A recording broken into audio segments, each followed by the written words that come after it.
A U.S. lawmaker says the United States should use atomic weapons to destroy Iran's nuclear facilities if Washington decides to go to war with Tehran. I think a ground war in Iran with American boots on the ground would be a horrible thing. And I think people like to toss around the fact that we have to stop them in some way from gaining this nuclear capability. I don't think it's inevitable, but I think if you have to hit Iran, you don't put boots on the ground. You do it with tactical nuclear devices, and you set them back a decade or two or three. I think that's the way to do it, with a massive aerial bombardment campaign. But that's still a huge undertaking.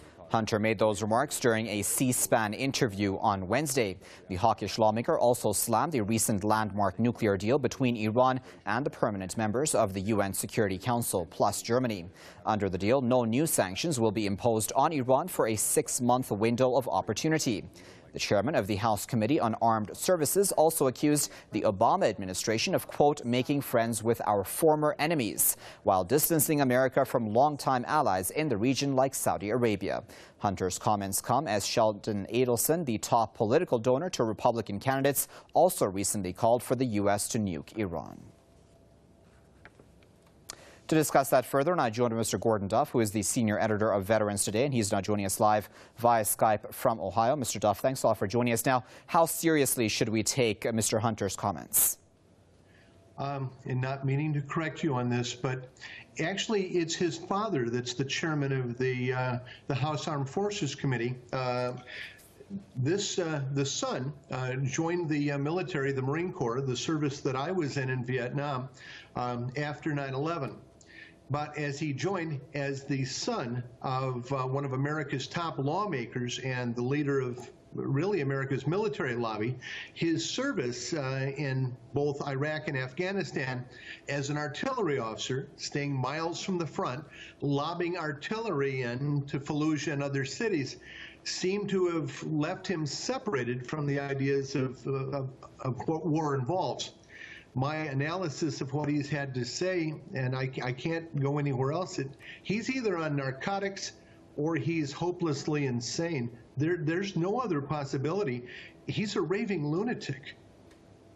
So, Mr. Duff, in what context should we see such comments? You know, we've heard Mr. Adelson, for example, say he's encouraged nuking Iran.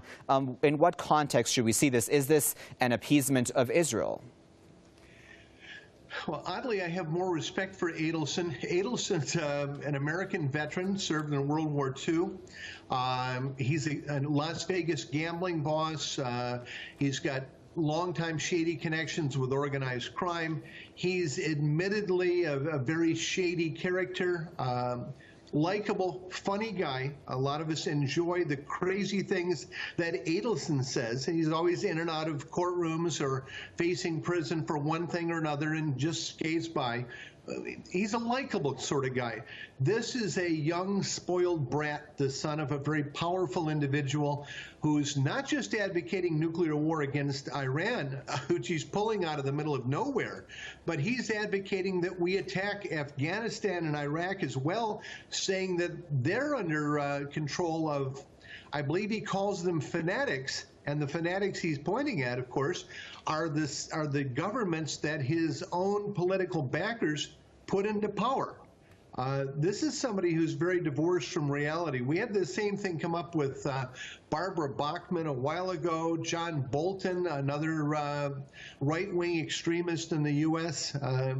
These are very deranged people.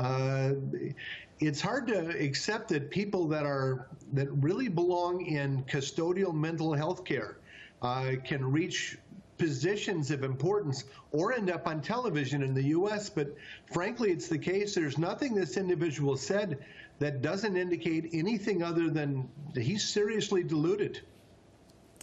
Okay, fair enough. Well, we'll leave it there for now, but of course we do appreciate your insight. As always, that was Mr. Gordon Duff, the senior editor of Veterans Today, joining us live via Skype from Ohio.